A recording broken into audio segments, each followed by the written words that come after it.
اگر کسی معاشرے کے اندر رسمیں اچھی ہوں، اس معاشرے کا کام کتنا آسان ہو جائے گا۔ یہ بالکل ایسا ہی ہے جیسے کسی انسان کی عادتیں اچھی ہوں۔ میں جو تھوڑا بہت غور و فکر کرتا ہوں انسان کے بارے میں، ظاہر سب سے پہلے تو اپنے بارے میں کہ مجھے زندگی میں کیا حاصل کرنا چاہیے، اور ممکن ہے میرا وقت نکل چکا ہو جو کچھ بھی باہر جتنا بھی ٹائم ہے، تو مجھے کیا حاصل کرنا چاہیے، تو مجھے سمجھ میں آتا ہے کہ سب سے اہم ایسٹ جو انسان کے پاس ہونا چاہیے، ایسٹ یعنی سرمایہ، سب سے اہم سرمایہ، سب سے اہم ایسٹ وہ اچھی عادت ہے۔ باپ نے کتنی جائیداد چھوڑی ہے یہ ایسٹ نہیں ہے، میں نے کتنی ایجوکیشن لے لی، ماسٹرز کیا، پی ایچ ڈی کیا، پوسٹ پی ایچ ڈی کیا، یہ ایسٹ نہیں ہے میرے خیال میں۔ ایسٹ کیا ہے؟ عادتیں کیا ہے؟ کیوں؟ بری عادتوں کے ہوتے ہوئے پوسٹ پی ایچ ڈی بیکار ہو جائے گا، بری عادتوں کے ہوتے ہوئے جائیدادیں ختم ہو جائیں گی۔ اچھا یہ جو بری عادتیں اس کا مطلب کیا ہے؟ اب ہم لوگوں کا جو ذہنی سطح ہمارے معاشرے میں ہے، جب ہم کہہ رہے ہیں بری عادتیں تو لوگوں کے ذہن میں کیا آ رہا ہے؟ سگریٹ پینا، نعوذ باللہ، باہر کلب میں جانا، یہ چھوٹی بری عادتیں ہیں، اس سے بھی بڑی بری عادتیں موجود ہیں۔ اس سے بڑی بری عادت کیا ہے؟ انسانوں کے لیے ہمدرد نہ ہونا۔ بری عادتوں میں یہ بری عادت ہے، وہ سگریٹ پیے گا، اپنے ایک وجود کو، 2 پھیپھڑوں کو نقصان پہنچائے گا، 30 سال پہلے مرے گا، 20 سال پہلے مرے گا، یا شاید نہیں بھی مرے گا، لیکن انسانوں کا ہمدرد نہیں ہوا، یہ انسانیت کو نقصان پہنچائے گا۔ من قتل نفسا بغیر عمد او فساد فی الارض فکأنما قتل الناس جميعا۔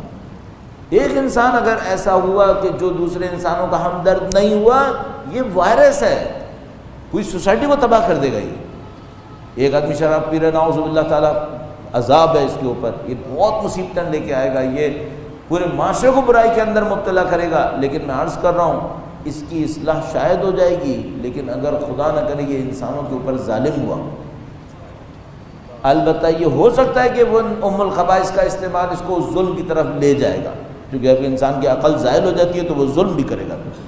لیکن اصل محور کیا ہے؟ انسانوں کے لیے ہمدرد نہ ہونا، بری عادت یہ ہے۔ اچھا اب میں اور آپ کیا کریں؟ ہم اور آپ اپنی زندگی میں اپنے کمال کے راستے کو آسان کرنے کے لیے عادتوں کو ایسا بنائیں کہ وہ ہمارے لیے کام کرنا شروع کر دیں،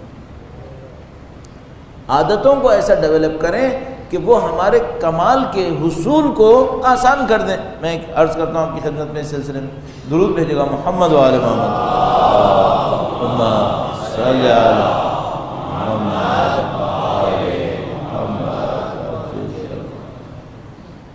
معمولاً میں کوشش یہ کر رہا ہوتا ہوں کہ جو خود کروں اس کو تھوڑا تھوڑا آپ سے کہوں، تاکہ اس آیہ کریمہ میں مکمل نہ آ جاؤں جو کہتی ہے کہ لِمَ تَقُولُونَ مَا لَا تَفْعَلُونَ كَبُرَ مَقْتًا عِندَ اللَّهِ أَن تَقُولُوا مَا لَا تَفْعَلُونَ۔ دوسرا فائدہ یہ ہوتا ہے کہ خدا بات میں تاثیر تھوڑی سی بڑھا دیتا ہے، جو مجھے سمجھ میں آیا۔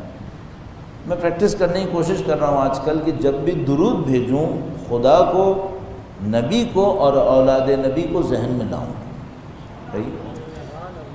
میرا ذہن یہ کہہ رہا ہے کہ اگر یہ عادت میری پڑ گئی اور میں نے زندگی میں 1 سال میں مثلا 5000 درود بھیجے، یہ 5000 دفعہ خدا کا میرے ذہن میں آنا، یہ میرے ذہن کو پاکیزگی دے گا یا نہیں دے گا؟ بہت دے دے گا۔ تو اگر یہ عادت پڑ گئی تو کمال کا راستہ آسان ہو جائے گا، کمال کا راستہ آسان ہو جائے گا۔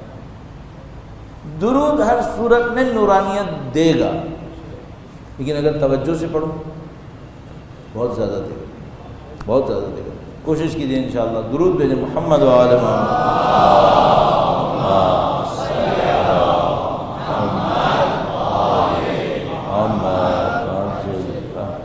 ہم انسان ایبسٹریکٹ پر سوچنے میں کمزور ہیں، ہم لوگ ایبسٹریکٹ کو مشکل سے سوچ پاتے ہیں۔ خدا بھی ہماری اس کمزوری کو جانتا تھا، تو اس نے زمین پر اپنے لیے گھر بنا دیا جس میں خود رہتا نہیں ہے، لیکن ہماری اس ویکنس کو سمجھتے ہوئے اس نے کہا کہ تمہیں خدا کو سوچنا ہو تو بیت اللہ کو سوچ لیا کرو۔ صحیح، یہ ہماری ویکنس تھی، ہمیں کچھ نے جگہ دینی تھی، یوں سوچو۔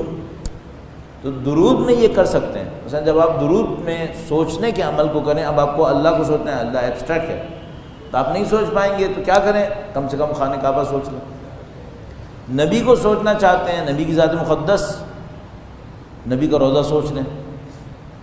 آل نبی کو سوچنا چاہتے ہیں، جنت البقیع کو سوچ لیں۔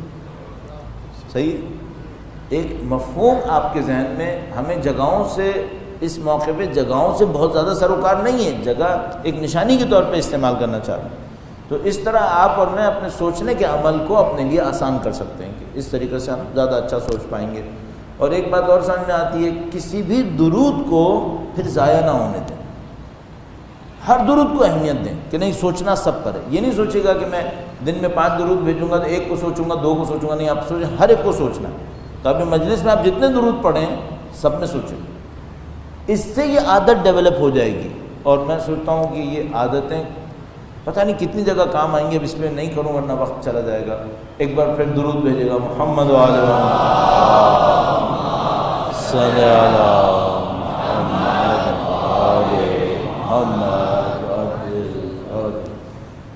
عرض یہ تھی کہ انسان اگر اچھی عادتیں بنا لے تو اس کی زندگی میں بہت سارے کمالات حاصل کرنا آسان ہو جائے گا۔ مثلا کیا اچھی عادت بنائے؟ ایک اچھی عادت یہ ذکر ہوگی، دوسری اچھی عادت بہت امپورٹنٹ اچھی عادت، ہر وقت یہ سوچو کہ دوسروں کو دے کیا سکتے ہیں۔ ہر وقت کم سے کم یہ مت سوچو کہ میں اس سے کیا لے سکتا ہوں، کم سے کم یہ کرے، یہ نہ سوچے کہ میں اس سے کیا لے سکتا ہوں، بلکہ ہمیشہ یہ سوچے کہ میں اسے کیا دے سکتا ہوں۔ یہ اچھی عادت ہے، بہت اچھی عادت ہے۔ اس عادت میں کمال کیا ہے؟ اس عادت میں کمال یہ ہے کہ میں ابھی اب اس کے کنیکشن کو بھی عرض کروں گا روایت کی روشنی میں۔ اگر کوئی اس عادت کو اپنا لے جو مجھے سمجھ میں آتا ہے، بعض اوقات میں دعوے کر بیٹھتا ہوں تو ممکن ہے کوئی سوچے یہ جذبات میں آ کے اور پتہ نہیں کیا خطابت کی وجہ سے اس طرح کے دعوے کر رہے ہیں، لیکن میرا خیال ہے کہ ایسا نہیں کرتا ہوں میں۔ اگر کوئی اس عادت کو اپنا لے، اس کی زندگی میں سکون بے پناہ ہوگا، بہت سکون ہوگا۔ کیوں؟ اس کی وجہ یہ ہے کہ اس کی لوگوں سے دشمنیاں نہ ہونے پہ آ جائیں گی، اس کے دشمن ختم ہو جائیں گے، اس کے دوست بڑھ جائیں گے۔ یہ کہاں سے نکالا ہے؟ یہ اللہ کے نبی کی ایک روایت سے نکالا۔ ایک شخص آیا اللہ کے نبی کے پاس، سوال ایسے کرتے تھے، بیچارے جو سادہ لوگ ہوتے تھے بہت اچھے لوگ ہوتے تھے، ان لوگوں نے ایسے سوال کیے ہیں ہم لوگوں کی زندگی آسان کر دی۔ جو پیچیدہ لوگ ہوتے تھے وہ نبی سے پیچیدہ سوال کرتے تھے جن میں شاید ہمارے کام کی چیز کم نکلتی تھی، اس عنوان سے کہ وہ بلا وجہ میں ایک الجھاؤ ایجاد کرتے تھے اپنے لیے۔ بعض لوگ آتے تھے بہت سادہ سوال کرتے تھے۔ ایک آدمی آیا، اس نے اللہ کے نبی سے یوں ارشاد فرمایا، تھوڑی روایت میں نے دیکھا 2-3 طرح سے بیان ہوا ہے، لیکن میں اس کو ایک کامن فیکٹر کے طور پہ دیکھ رہا ہوں۔ تو مثلا اس نے آ کے اللہ کے نبی سے گویا اس طرح کہا کہ اللہ کے نبی آپ کا دین مشکل ہے، اس میں بندوں کو خوش کرو تو خدا ناراض ہو جاتا ہے، خدا کو خوش کرو تو بندے ناراض ہو جاتے ہیں۔ آدمی مجھے لگا کہ سادہ آدمی ہے لیکن آدمی پیور بہت اسٹریٹ فارورڈ آدمی ہے۔ اللہ کے یا تو اس نے یہ کہا کہ دین مشکل ہے یا اس نے کہا کہ زندگی مشکل ہے۔ اب مجھے نہیں معلوم اصل میں کیا رہا ہوگا۔ اس نے کچھ اس طرح کی پرابلم رکھی کہ اے اللہ کے نبی ایک کانفلکٹ ہے، بندوں کو خوش کرو خدا ناراض ہو جاتا ہے، خدا کو خوش کرو بندے ناراض ہو جاتے ہیں۔ اللہ کے نبی نے فرمایا کہ میں تمہیں راستہ بتاؤں گا، دونوں خوش رہیں گے، دونوں خوش رہیں گے۔ ابھی بڑی بات ہو گئی۔ یہ ایک زمانے میں او لیولس پڑھاتا تھا ایک اسکول میں، تو اس کے او لیول کے سلیبس میں یہ روایت تھی، مجھے نہیں معلوم آج کل ہے یا نہیں ہے۔ تو اللہ کے نبی نے ارشاد فرمایا کہ تم دنیا میں زہد اختیار کرو۔ دنیا میں زہد اختیار کرو کیا مطلب؟ دنیا کے حریص مت بنو، دنیا پہ لالچ مت دکھاؤ۔ فرمایا یحبک اللہ، اللہ خوش نہیں ہوگا، اللہ تمہیں محبوب بنا دے گا، اللہ تمہیں پسند کرے گا۔ بات صرف یہ نہیں کہ خدا خوش ہوگا، نہیں خوش نہیں ہوگا، تمہیں پسند کر لے گا۔ صحیح ہے۔ اگر تم دنیا میں حرص نہ دکھاؤ، لالچ نہ دکھاؤ، جس کا اپوزٹ کیا ہے؟ زہد۔ ہمارے یہاں زہد کا مطلب منفی لے لیتے ہیں، کافی منفی لے لیتے ہیں۔ زہد کا مطلب پتہ نہیں کیا لے لیں گے، اس لیے میں نے زہد کا استعمال اس میں کیا کہ لالچ نہ دکھائے۔ زہد کا مطلب ہوتا ہے کم پہ بھی اکتفا کر لے، خوش رہے، کم ہے خوش رہے، کوئی بات نہیں، نہ کہ لاؤبالی ہو جائے۔ زہد میں اور لاؤبالی ہونے میں بہت فرق ہے۔ زاہد غیر ذمہ دار نہیں ہوتا ہے، زاہد لالچی نہیں ہوتا۔ زاہد محنتی ہوتا ہے، نہ کہ ہم لوگوں کے ذہن میں کہ زاہد کا مطلب یہ ہے کہ وہ عبادت کرتا رہتا ہے، زہد کرتا رہتا ہے، جاب نہیں کرتا ہے، بزنس نہیں کرتا ہے، نہیں، یہ سب نہیں ہے، لالچ نہیں کرتا ہے۔ فرمایا اللہ کے نبی نے تم لالچ نہ کرو،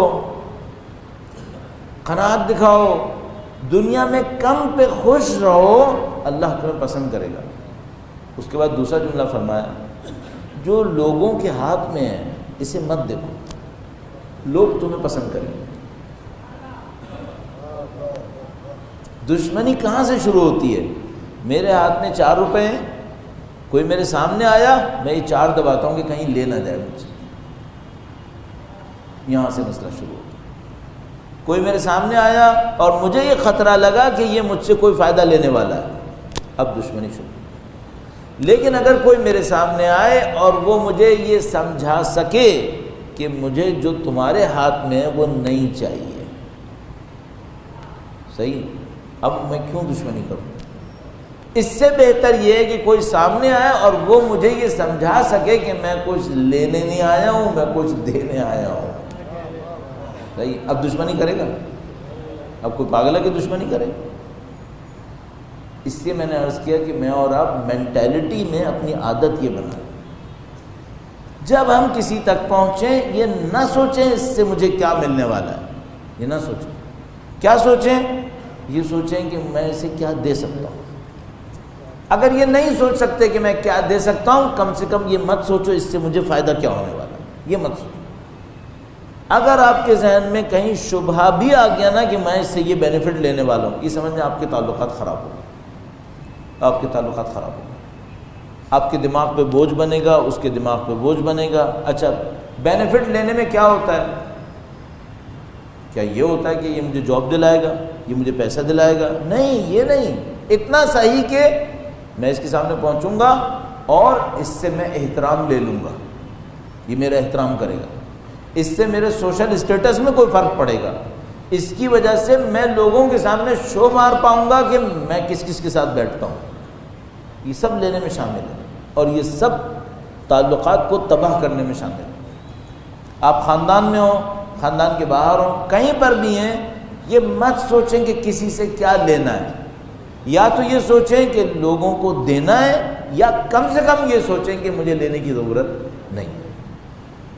آپ کی زندگی اتنا پرسکون زندگی گزرے گی، لوگوں میں آپ کی محبت بڑھے گی، دشمنیاں کم ہو جائیں گی، آپ کی زندگی پرسکون ہوگی۔ یہ ایک اچھی عادت ہے، یہ ایک اچھی عادت ہے، اس کو ہم کہتے ہیں یہ منشاء خیر ہے، اس میں برکتیں بہت ہیں، بہت برکات ہیں اگر کوئی یہ سوچ لے کہ میں نے دینا ہے۔ جس طرح فرد میں ایک عادت اس کی زندگی منقلب کر سکتی ہے، معاشروں کے اندر بھی عادتیں زندگیاں منقلب کر دیتی ہیں، معاشروں کے اندر عادتیں زندگیاں تبدیل کر دیتی ہیں۔